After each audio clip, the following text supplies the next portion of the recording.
things are very, very difficult. But there is still a corridor being kept open. They are still getting supplies into the troops, and they're still rotating troops, and they're still rotating troops out.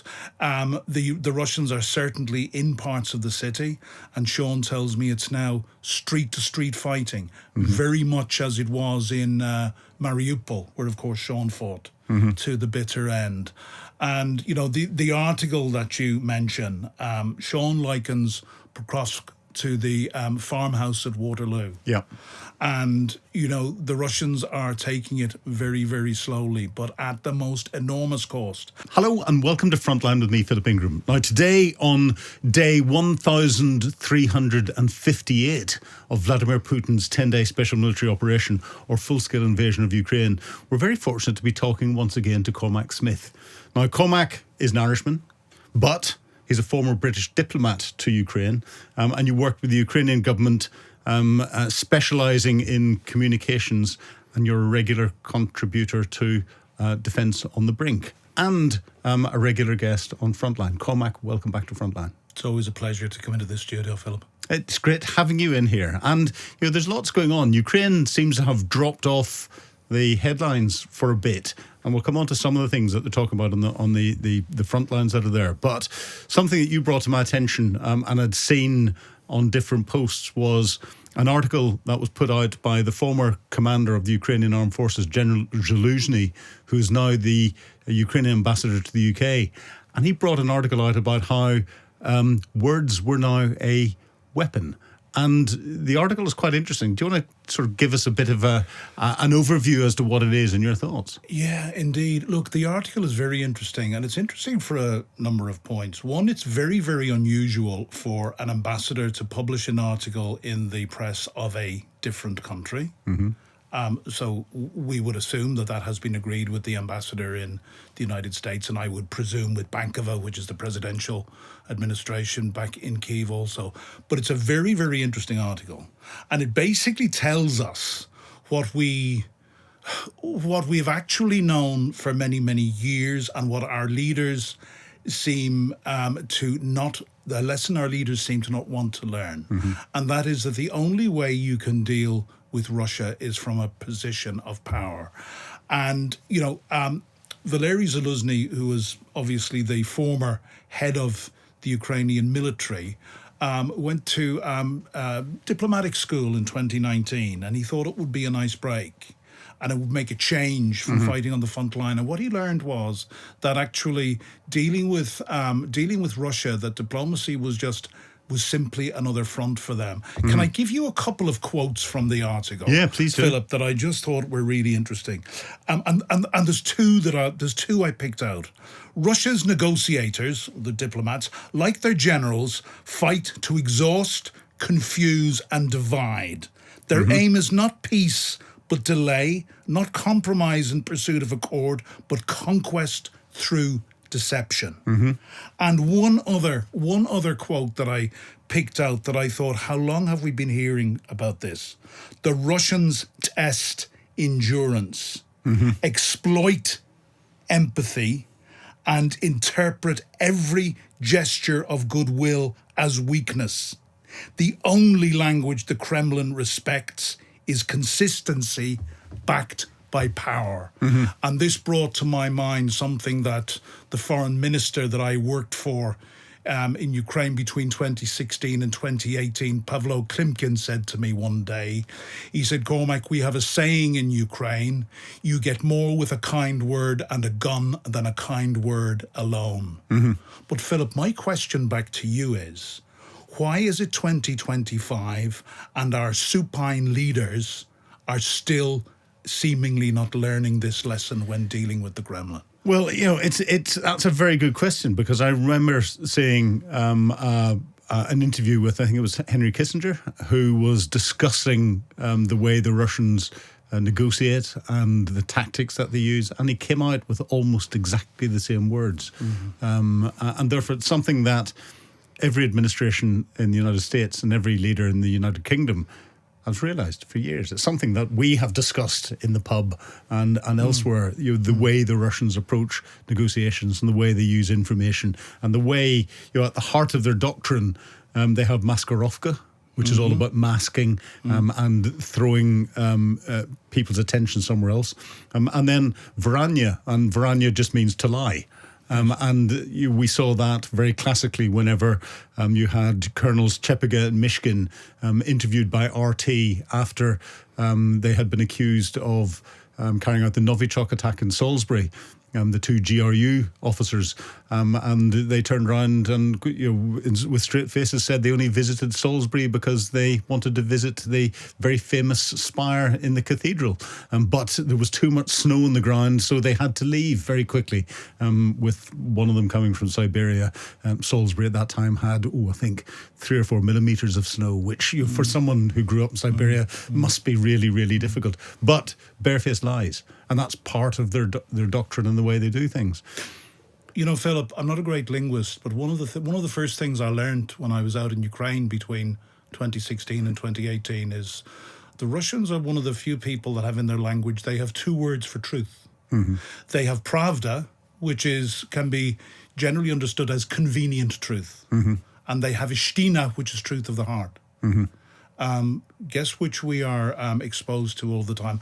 When I was out there, along with my foreign minister, coined the phrase that Russia lies on an industrial scale. I well remember colleagues from France and Germany, diplomats, saying that we couldn't use such language about the Russians, that it would upset them, and we needed to keep speaking to them. That was 2018, by the way.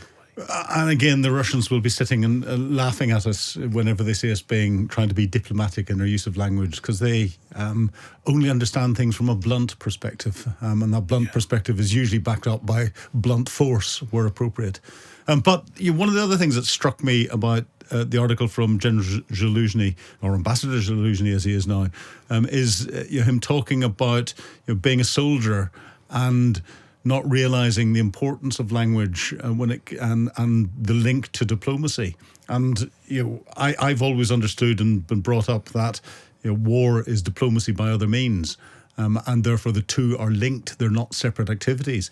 And I thought that was a little bit of an indicator to his old, almost Soviet upbringing. Where he's come from, in that the military is not linked to diplomacy. It is something that does military activity.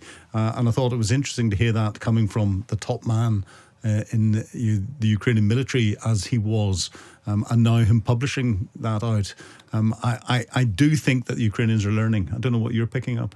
Well, certainly one of the first things that struck me when I was out there and working with some very senior people and making great friends was, in fact, I can remember my foreign minister saying one day, and he was born in Russia, this man was born in Kursk and educated in a top university in Moscow, and him saying one day that he understood very, very well the Russian mindset, because of the upbringing that he had had, but making the point of how different Ukrainians were. And, one of the things I started saying towards the end of 2016 was we need to see the world, and Russia in particular, through Ukrainian eyes. And I would add to that the eyes of the other people in the eastern neighborhood, the Poles and the Baltics. But we don't give the Ukrainians sufficient respect.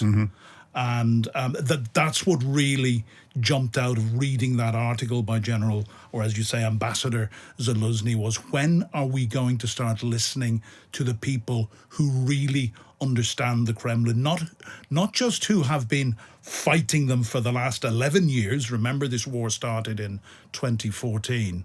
But many of the people who I befriended had grown up in the Soviet Union, and they were very, very well aware of it. Another great friend, a diplomat, said to me one night, he said, man, he said, it's not that we want the riches and the wealth of the European Union, it's what we want to get away from. Well, it's interesting that comes in, but why do you think, from having worked as a diplomat, why do you think we are so surprised at that?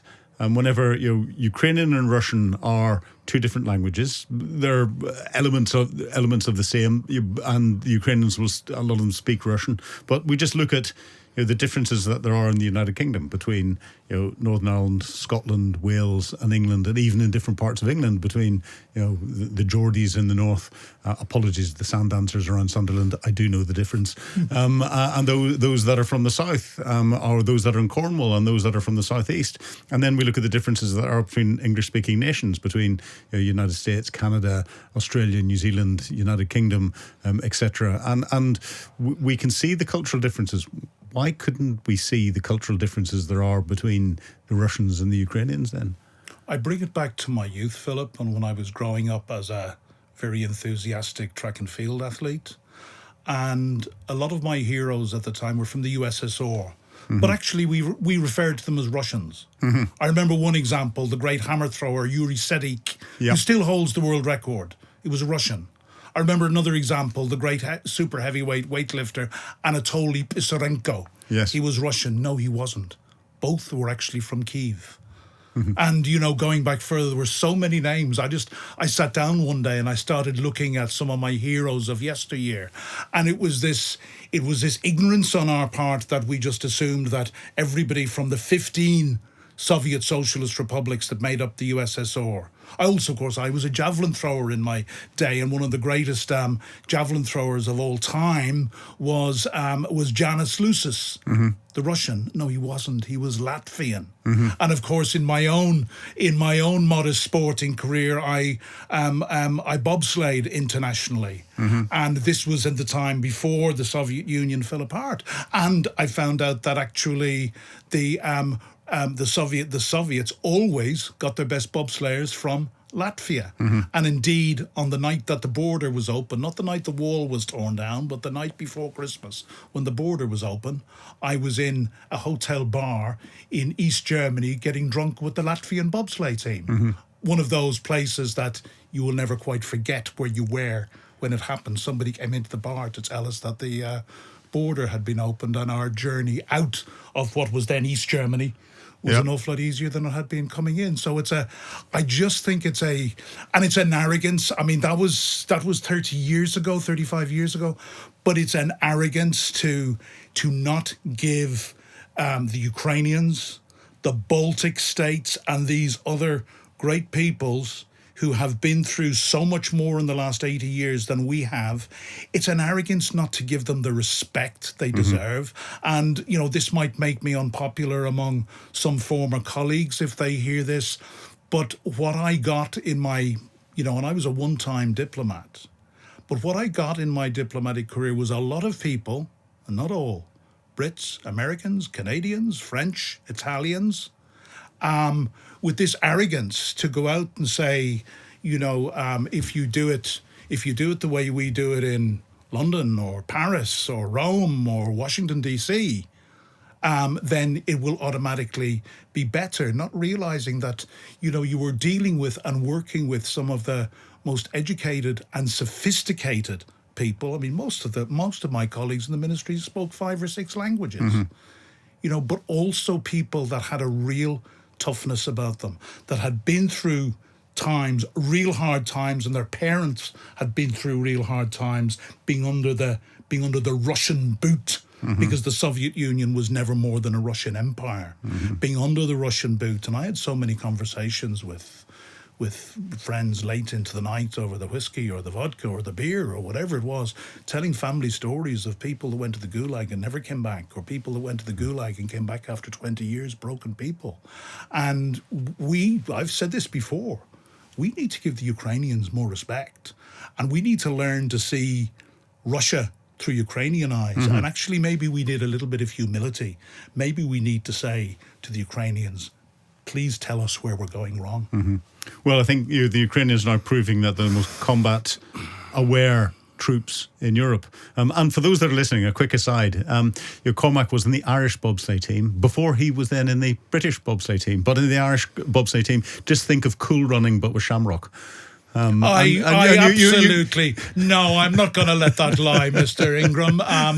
I competed. I actually spent a night with the original Jamaican bobsleigh team who were depicted in the film in Innsbruck, getting drunk. They were fabulous guys. And you've got your own film as well. Yes, we do. We brought out a wee film called Breaking Ice about the first ever Irish team to qualify for the Winter Olympics. There we go. I just wanted to get that signpost. Yes, in. we did that. But you know what I was going to say about Cool Runnings, the Jamaican bobsleigh team.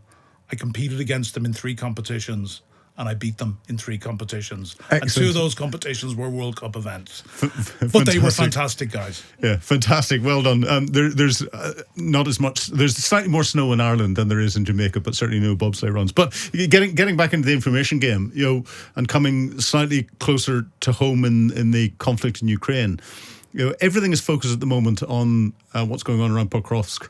And the closing of the cauldron around that. And we're seeing a big ramp up in the information campaign coming out of the Russian bots saying that the Ukrainians are enclosed. They've been the forces have been asked to surrender. If they don't surrender, they will be destroyed completely. And then we're seeing exactly the opposite coming out of the Ukrainians, saying, yes, it's difficult, but we've still got our supply lines open. We're still maintaining our forces in there. Do you think, what are you reading and what are you hearing about what's going on the ground, and which bit of information, bit of the information war is accurate, or both trying to outdo each other? Look, I've specifically been trying to work out what's going on in Pokrovsk for the last 8 hours. Since about 6:30 this morning, when I got a message in from one of my closest and most trusted Ukrainian friends who said Pokrovsk has fallen. Mm-hmm. And I asked him for sources. He said it was all across the Ukrainian media, but he had a problem getting back because he was under a power cut at the time. I then spoke to another friend of mine who you know, Sean Pinner. Hero of Mariupol. And Sean's written a very good article describing what's recently gone on in Pokrovsk. Yeah, let's come to that in a moment. But, my conversation with Sean at the moment was things are very, very difficult. But there is still a corridor being kept open. They are still getting supplies into the troops, and they're still rotating troops, and they're still rotating troops out. The Russians are certainly in parts of the city, and Sean tells me it's now street-to-street fighting, very much as it was in Mariupol, where, of course, Sean fought to the bitter end. And, the article that you mention, Sean likens Pokrovsk to the farmhouse at Waterloo. Yeah. And, the Russians are taking it very, very slowly, but at the most enormous cost. And I've heard estimates, they have committed somewhere between 100 and 150,000 men to trying to take Pokrovsk.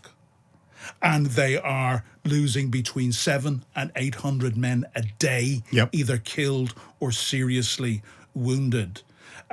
So clearly, if it was to finally fall, this would be taken as a morale boost and a propaganda victory for Putin to bring to his people before the end of the year.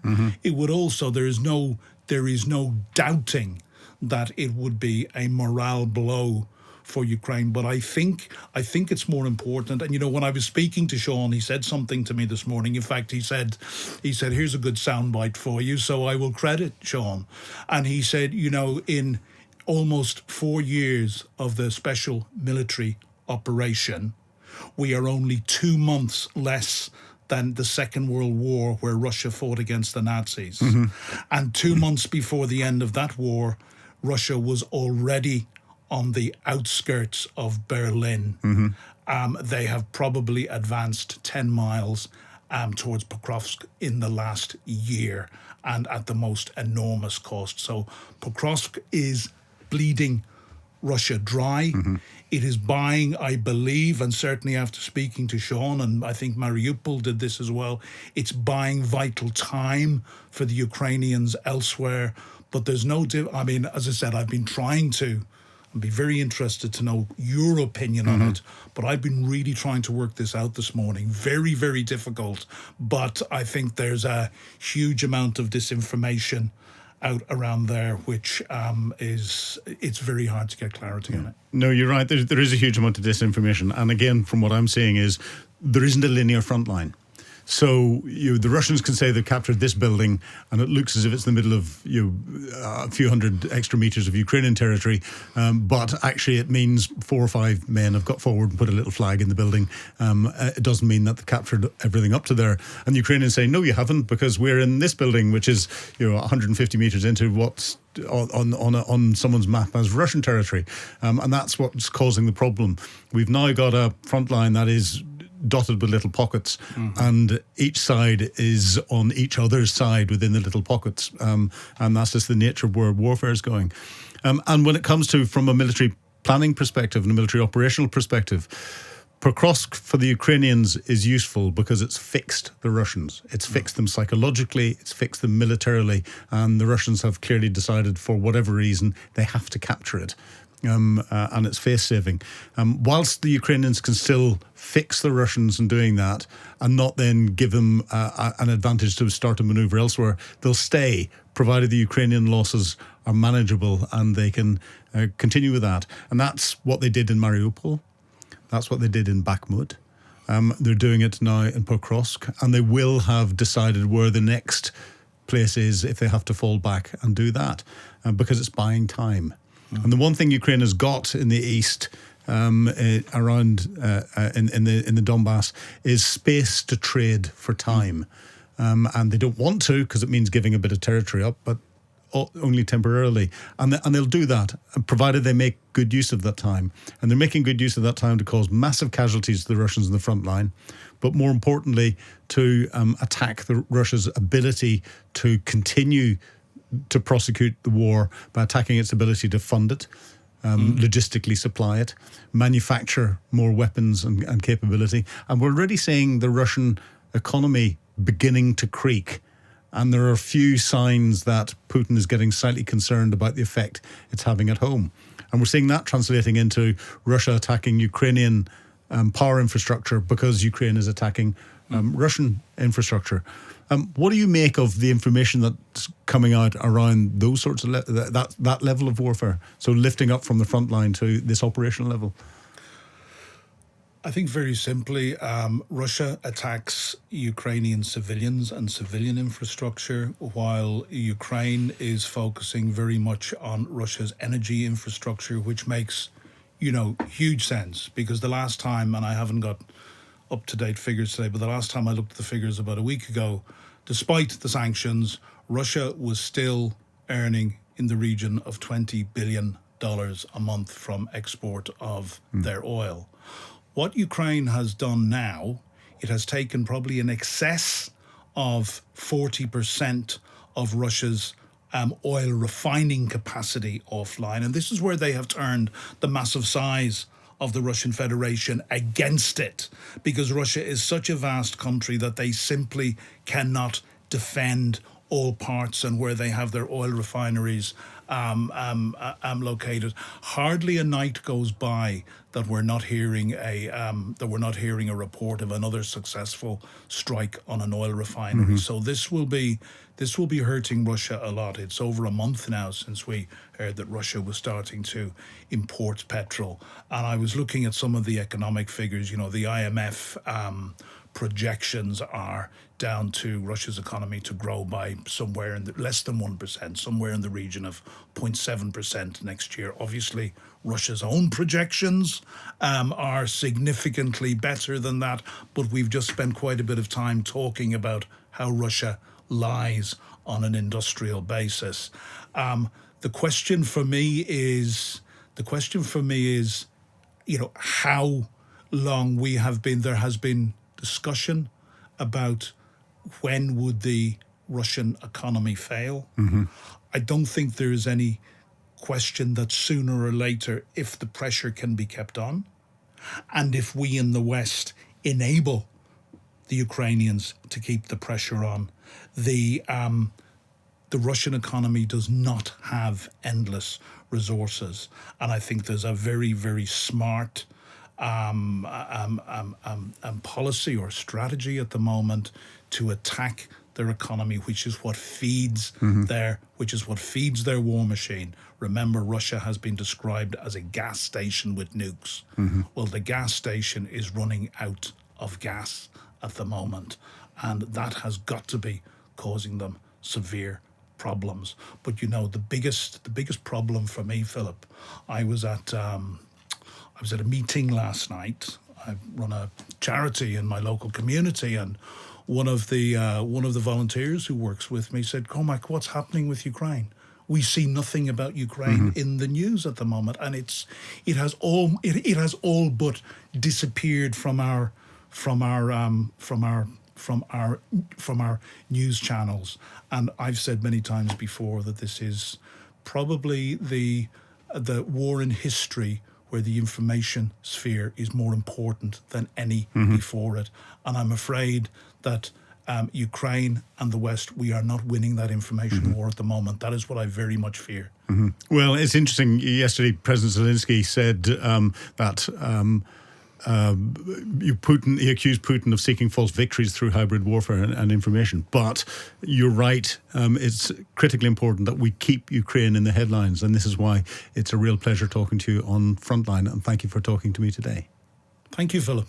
Always a pleasure. You've been watching Frontline with me, Philip Ingram. If you'd like access to exclusive content, please subscribe to Times Radio membership and watch us on YouTube. But you can now get us as a podcast wherever you get your podcasts from. And don't forget, you can also listen to Times Radio for the latest updates on global affairs and read about them at thetimes.com. Thank you.